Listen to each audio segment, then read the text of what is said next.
আসসালামু আলাইকুম। আপনাদের আজকে একটি ভিন্ন রকম একটা কথা বলবো। সেটা হলো গতকালও বলেছি। সেটা হলো দ্বৈত নাগরিকত্ব। আপনারা অনেকেই বাংলাদেশি পাসপোর্ট নিয়ে বিভিন্ন দেশে যেতে সংকোচ বোধ করেন এবং আপনারা যারা ট্রাভেল করেন, আমার এই ভিডিওটি মূলত তাদের উদ্দেশ্যে যারা ট্রাভেল করেন, যারা বাস্তব সিচুয়েশনটা বোঝেন যে বাংলাদেশি পাসপোর্ট নিয়ে যেই দেশেই যান না কেন, সেই দেশে আমাদেরকে অন্য চোখে দেখে।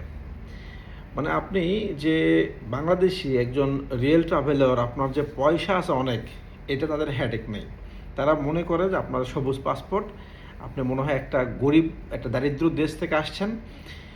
যদিও আমাদের বাংলাদেশে এয়ারপোর্টে গেলে এটাই মনে হয়, আমাদের এই ফিল হয় যে আমরা দারিদ্র দেশে বসবাস করি। আপনারা অনেকেই হয়তো জানেন যারা ট্রাভেল করেন যে বাংলাদেশে এয়ারপোর্টে গেলে মানে মনে হয় যে এর থেকে মানে আফ্রিকার অনেক দেশ, আমাদের থেকে অনেক নিচের অনেক দেশ, এর থেকে ভালো এয়ারপোর্ট, অনেক সুন্দর এয়ারপোর্ট আমি দেখেছি। আমাদের থেকে অর্থনৈতিকভাবে অনেক নিচু দেশের এয়ারপোর্টগুলো অনেক সুন্দর। যাই হোক, বাংলাদেশেও থার্ড টার্মিনাল হচ্ছে, সেটা হলে হয়তো আমরা বিদেশের মানুষের কাছে মাথা উঁচু করে দাঁড়াতে পারবো বা নিজের একটা ফিলিংসটা চেঞ্জ হবে। যাই হোক, সেদিকে না যাই।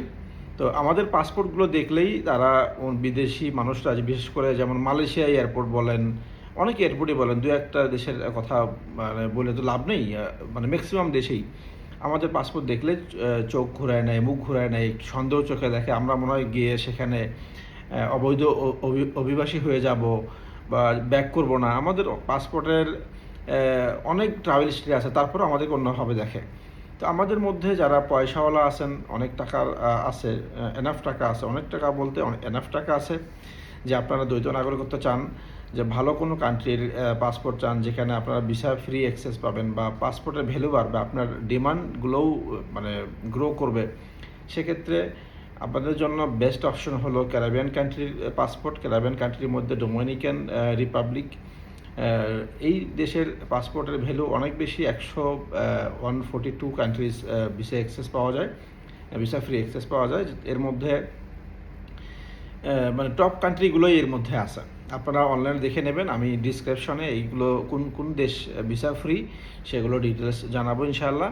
আর কেউ যদি স্পেশালি আমাকে প্রশ্ন করা থাকেন, সেক্ষেত্রে আমি উত্তর দেওয়ার চেষ্টা করব।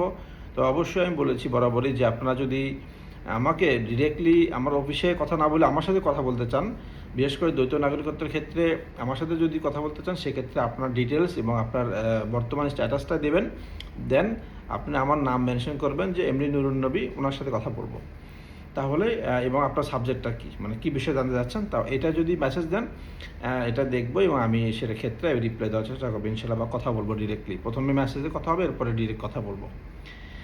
তো যাই হোক, এ বিষয়ে আপনারা যারা মানে ডিটেলসে জানতে চান, আমার কাছে জানতে পারবেন। ডোমিনিকান রিপাবলিকের পাসপোর্ট বা দ্বৈত নাগরিকত্ব পাওয়া সহজ, এবং তাদের সিস্টেম হলো, মানে অনেক দেশে দ্বৈত নাগরিকত্ব সিস্টেম নেই। যেমন থাইল্যান্ডের পাসপোর্ট যদি আপনি কোনো কারণে পেয়ে থাকেন, অনেক ডিফিকাল্ট যদিও, কোনো কারণে পেয়ে থাকেন, কিন্তু আপনাকে দ্বৈত নাগরিকত্ব দেবে না, বাংলাদেশের নাগরিকত্ব ক্যান্সেল করতে হবে।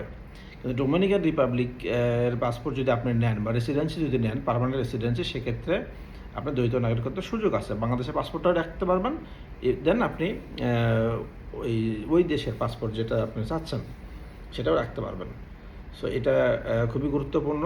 আপনারা বিস্তারিত তথ্যের জন্য আমাকে যেটা বললাম ওইভাবে আপনারা মেসেজ করবেন। ধন্যবাদ সবাইকে। আসসালামু আলাইকুম।